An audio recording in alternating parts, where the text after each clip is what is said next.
गया guidance programme में आप सबों का स्वागत है। आज हम लोग कक्षा 10वीं के भूगोल विषय में संसाधन एवं विकास अध्याय का विषय में अध्ययन करेंगे, सीखेंगे और समझेंगे। संसाधन एवं विकास, संसाधन विकास से उसी तरह जुड़ा हुआ है जैसे कि हम अपने माता पिता से जुड़े रहते हैं। बिना माता पिता का पुत्र या कोई भी संतान जो है आगे विकास नहीं कर पाता है। उसी तरह संसाधन के बिना कोई भी देश, कोई भी मनुष्य विकास नहीं कर पाएगा।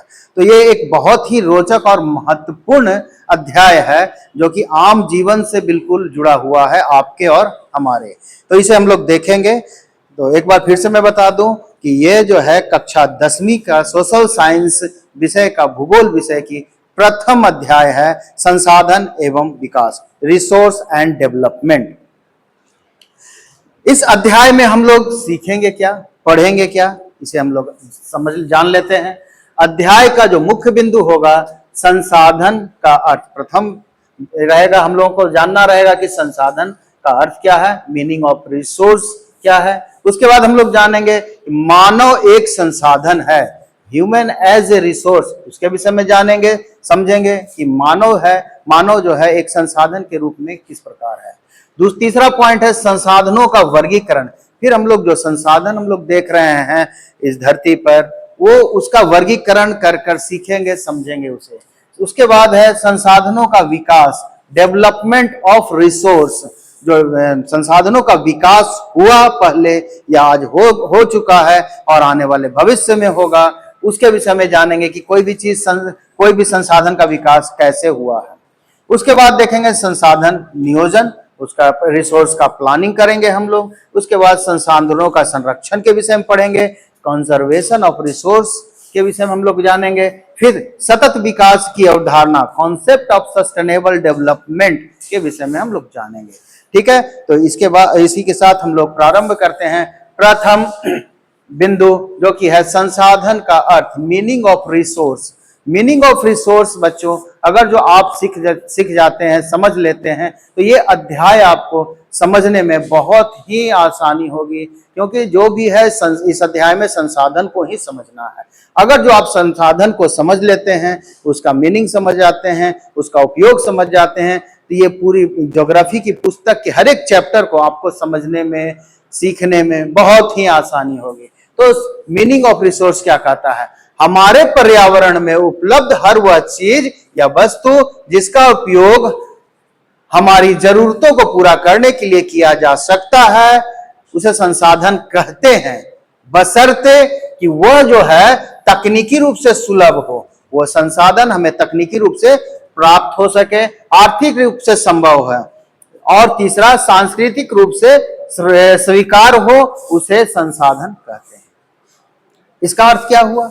अर्थ यह हुआ कि अगर किसी देश में, मान लीजिए भारत है, भारत का मानचित्र हमने दिखाया, मान लीजिए भारत में कहीं पे पेट्रोलियम या कोयला, कोई भी इस तरह का खनिज पदार्थ प्राप्त हुआ, तो उसे हमें प्राप्त करना। मान लिया कोई कोयला प्राप्त हुआ, हमें पता चला कि कोयला जो है यहाँ पर भारत के उड़ीसा के किसी क्षेत्र में मिल रहा है।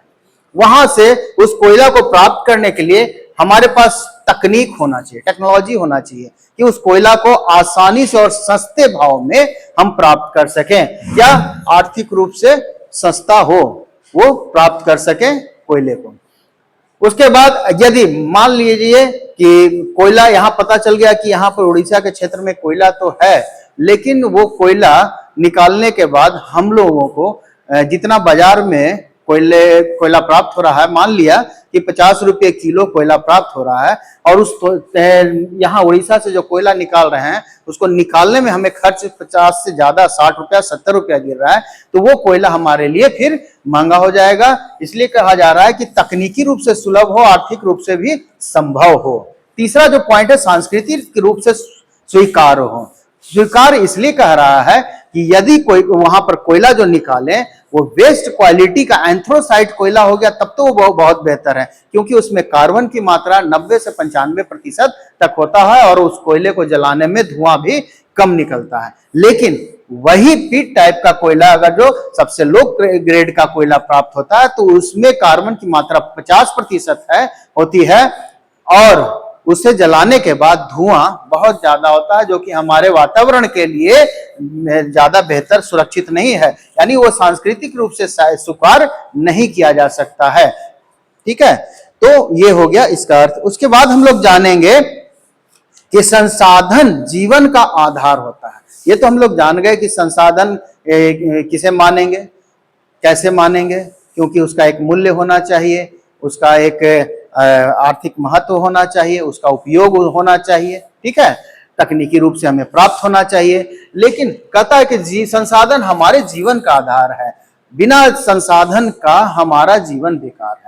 ये तो आप भी जानते हैं कि बिना संसाधन के हम एक कदम आगे नहीं बढ़ सकते हैं। सुबह उठिए, ब्रश उठाइए, वो क्या है, एक हमारे लिए संसाधन है। नहाने जा रहे हैं, साबुन उठाएंगे, शैम्पू उठाएंगे, क्या है, वो एक संसाधन है। घर में रह रहे हैं, घर एक संसाधन है। तो उसी आधार पे कहा जा रहा है कि संसाधन जीवन का आधार होता है, यानी मानव जीवन का आधार होता है। यहाँ एक पिक्चर में हम दिखा रहे हैं कि छोटे छोटे घर का, छोटे छोटे सामग्री का उपयोग के लिए बहुत सारी वस्तुएं बनाई जाती हैं, यानी कि सुई से लेकर एरोप्लेन तक जो है संसाधन है, किताब से लेकर आपके कंप्यूटर तक एक संसाधन है। हम लोग ये समझते हैं। तो क्या कहते हैं, वे सभी वस्तुएं और तत्व जो मानव की आवश्यकताओं को पूरा करते हैं, मानव के लक्ष्य को प्राप्त करने में सहायक होते हैं, मानव समाज को आगे बढ़ाते हैं, उसे संसाधन कहते हैं। ये समझ गए कि हमारे समाज को कौन आगे बढ़ा रहा है, हमारा विकास कौन कर रहा है। बहुत ही हद तक ये संसाधन ही है। जिस देश के पास संसाधन टेक्नोलॉजी बेहतर होती है वो उतना ही ज्यादा विकसित राष्ट्र कहलाता है। संसाधन वह वस्तु, साधन या क्षमता होती है जिसका उपयोग मनुष्य अपनी जरूरतों को पूरा करने और विकास के लिए करता है। क्या कह रहे हैं कि संसाधन किस लिए होता है, ताकि मनुष्य अपना विकास कर सके। संसाधन एक वस्तु भी हो सकता है, संसाधन एक साधन भी हो सकता है और क्षमता भी हो सकता है। आगे हम लोग देखेंगे। ठीक है, उसके बाद कहता है कि संसाधन जो कुछ भी उपयोगी है वह संसाधन है। जो भी हमारे लिए उपयोगी हो गया वो संसाधन है। क्यों नहीं, वो एक छोटा सा पेन है, ये हमारे लिए उपयोगी है, तो ये भी संसाधन है। हमारा ये जो हम लोग पढ़ रहे हैं मॉनिटर पर, ये भी हमारे लिए संसाधन है। उसी तरह प्राकृतिक रूप से उपस्थित जितने भी पेड़ पौधे, नदियां, पहाड़ इत्यादि हैं, खनिज पदार्थ इत्यादि, सभी के सभी क्या है, संसाधन है। तो प्राकृतिक रूप से उपलब्ध हो वह संसाधन है। मानव निर्मित हो, जैसे ट्रेन है, सड़क है, प्लेन है, अभी हम लोग बात किए थे, सुई है, किताब है, कंप्यूटर है, जितनी भी वस्तुएं हैं, घर है, मकान है, सब के सब क्या है, वो मानव निर्मित संसाधन है। वहीं तीसरा जो है मनुष्य का ज्ञान और कौशल जो है वह भी एक संसाधन है। जैसे कि कोई डॉक्टर है, वो अपने ज्ञान और कौशल से हमारा इलाज करता है। एक इंजीनियर है, अपने ज्ञान और कौशल से जो है इंजीनियर हमारे मकान, पुल, पुलिया, रेलवे इत्यादि का निर्माण करते हैं। बहुत सारे टेक्निकल चीज का, बहुत सारी मशीनरी का निर्माण इंजीनियर करते हैं। यानी कि संसाधन की परिभाषा अगर हम दें तो कहेंगे कि जब प्रकृति या मानव द्वारा बनाई गई कोई चीज मानव के लिए उपयोगी हो जाती है तो उसे संसाधन कहा जाता है। हमारे लिए जो भी चीज उपयोगी, क्या है ना, सुई हो या एरोप्लेन हो, क्या है, उपयोगी है, हमारे लिए बहुत ही उपयोगी है, इसलिए वो हमारे लिए संसाधन है। सरल शब्दों में जो भी वस्तु या साधन मानव की आवश्यकताओं को पूरा करने में काम आता है उसे संसाधन कहा जाता है। उसके बाद देखते हैं कि संसाधन के मुख्य तत्व। ठीक है, संसाधन हम जान गए कि हमारे लिए महत्वपूर्ण है, उपयोगी है, तभी वो संसाधन है। लेकिन जब संसाधन के तत्व की बात करेंगे तो किसी चीज को संसाधन बनने के लिए 3 चीजें जरूरी है। कौन कौन सी? उपयोगिता, मूल्य, तकनीक। कि कौन क्या है कि वो वस्तु जो है हमारे लिए उपयोगी है कि नहीं है। राह चलता हुआ पत्थर, अगर जो पत्थर है ऐसी पड़ा हुआ है, कोई से नहीं पूछ रहा है, तो वो हमारे लिए उपयोगी नहीं है, यानी किसी के लिए उपयोगी नहीं है, तो वो एक संसाधन नहीं हो सकता है। लेकिन वही पत्थर अगर जो पता चल जाए कि हीरा है, मूल्यवान है, तो वो एक बहुत ही बेहतर संसाधन हो जाएगा। तो मूल्य उसका कुछ ना कुछ होना चाहिए, ठीक है, तो वो संसाधन हो गया। तकनीक, उसे उपयोग करने की क्षमता या ज्ञान होना चाहिए। आपको कंप्यूटर दे दिया जाएगा और मान लिया किसी मनुष्य को कंप्यूटर उपयोग करने के लिए दे दिया गया, उसे यूज ही नहीं करने आ रहा है, उपयोग ही नहीं करने आ रहा है, तो क्या वो मनुष्य के लिए वो कंप्यूटर उपयोगी हुआ, संसाधन हुआ? तो हम कहेंगे बिल्कुल नहीं। वो है संसाधन कंप्यूटर, लेकिन अगर उसका उपयोग करने आ रहा है तभी वो एक संसाधन होगा। संसाधन हमारे दैनिक जीवन का अभिन्न अंग है।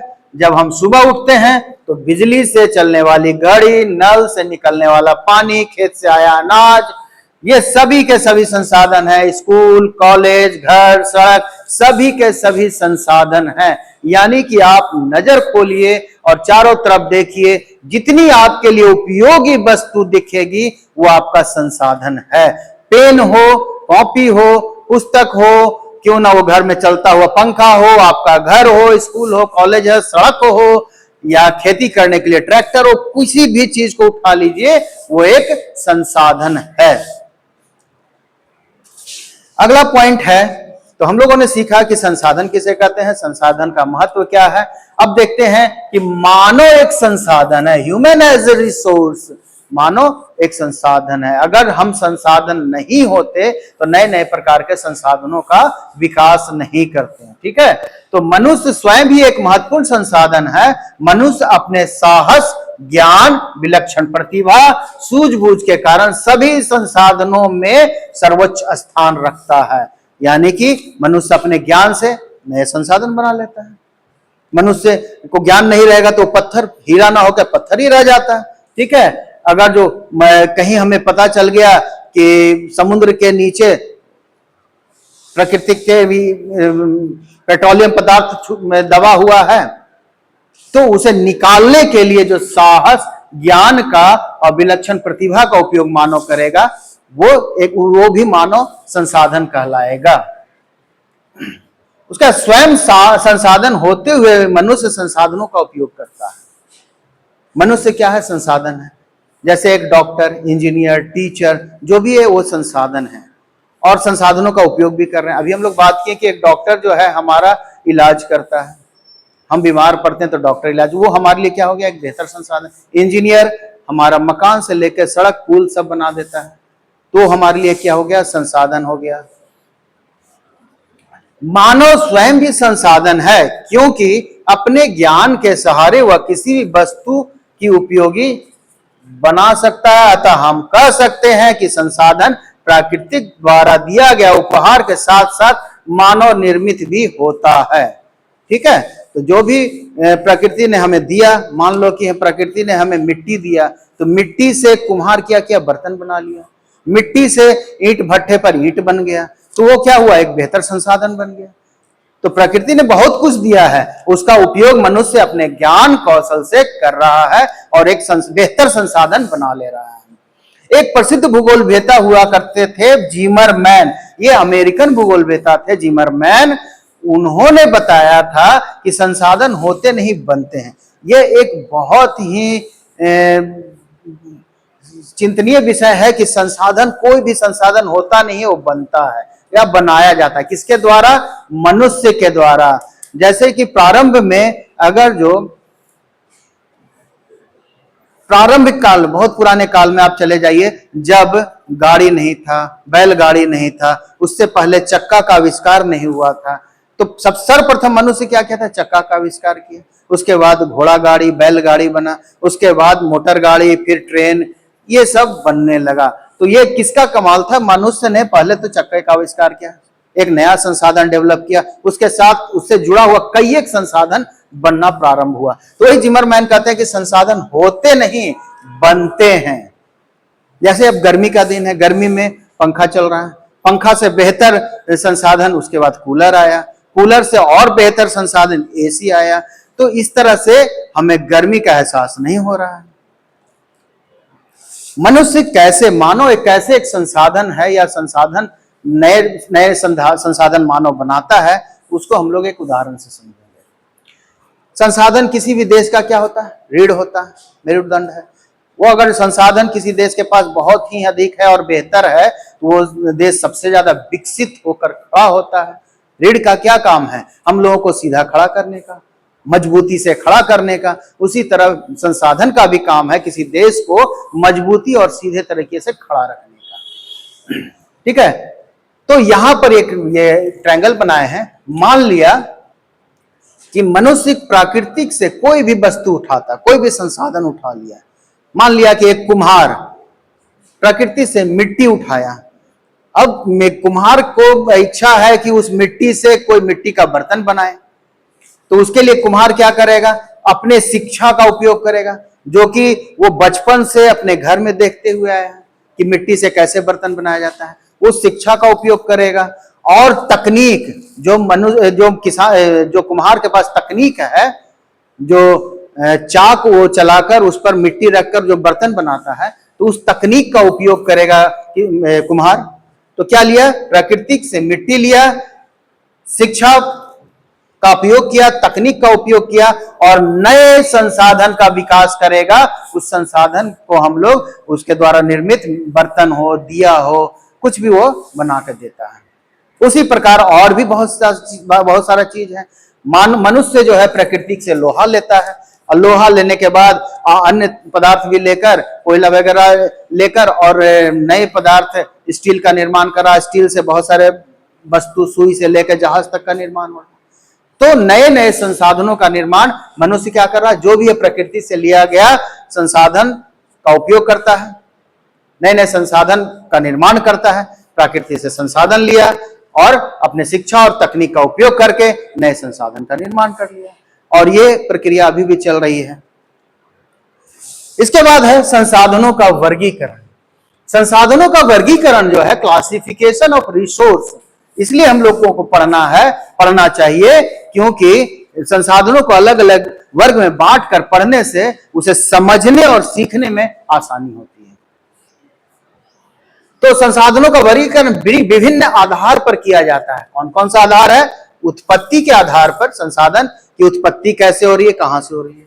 उपयोगिता या पुनः प्राप्ति के आधार पर, संसाधन का उपयोग हम कैसे कर रहे हैं या पुनः कैसे प्राप्त कर रहे हैं। स्वामित्व के आधार पर, उस संसाधन का स्वामी कौन है, उस आधार पर उसे अलग अलग वर्ग में विभाजित करते हैं। विकास के स्तर के आधार पर, किसी संसाधन का विकास हुआ तो किस स्तर तक विकास हुआ, उस स्तर के आधार पर संसाधनों का वर्गीकरण करते हैं और उसका हम लोग विस्तार पूर्वक पढ़ते हैं। देखिए एक चार्ट है जो कि आपके बुक में भी दिया हुआ है। संसाधन को दो वर्गों में विभाजित किया गया। एक तो प्रकृति से प्राप्त होता है, दूसरा मानव निर्मित होता है। संसाधन प्राकृतिक से प्राप्त हुआ, दूसरा मानव निर्मित हुआ। जो प्राकृतिक से प्राप्त हो रहा है वो नवीकरणीय संसाधन और अनवीकरणीय संसाधन होता है।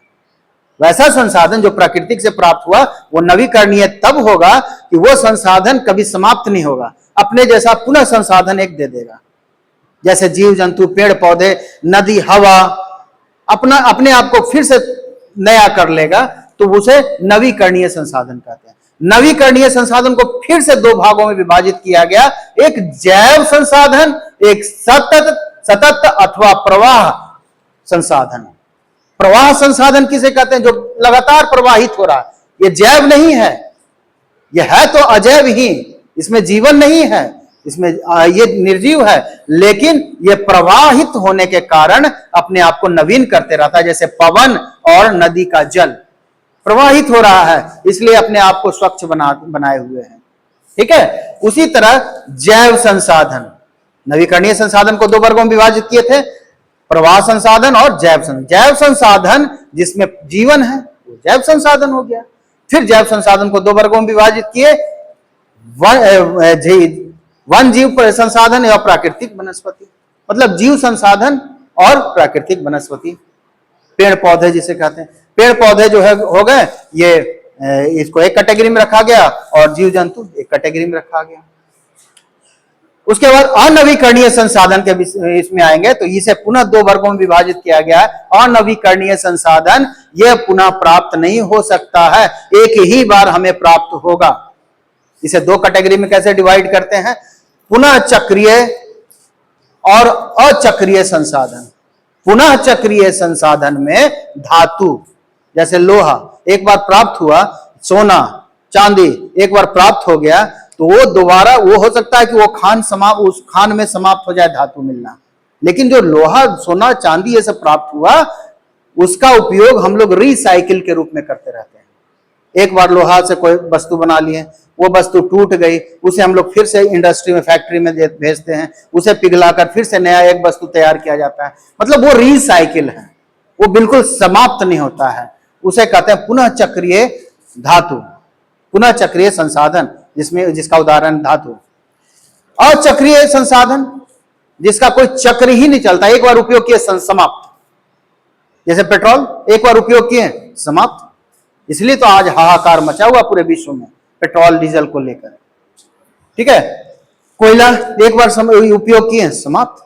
तो वैसे संसाधन को हमें, अचक्रीय संसाधन हम लोग कहते हैं, वैसे संसाधन को हमें बचाकर चलना होता है या उसका सतत उपयोग करके हमें चलना पड़ता है। उसके बाद जो है ये तो हो गया प्राकृतिक रूप से प्राप्त संसाधन। मानव निर्मित संसाधन को पुनः दो वर्गों में विभाजित किया गया है, संरचनाएं एवं संस्थान या मात्रात्मक एवं गुणवत्ता, ठीक है। तो इसमें साफ दिख रहा है कि एक संस्थान जहां से हमें शिक्षा प्राप्त हो रहा है, स्कूल कॉलेज, या ऐसे संस्थान जहां से कुछ हमें ज्ञान प्राप्त हो रहा है।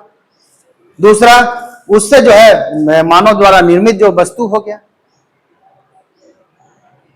पेन से लेकर सुई से लेकर प्लेन तक, ये हो गया गुणवत्तापूर्ण संसाधन, मानव निर्मित संसाधन।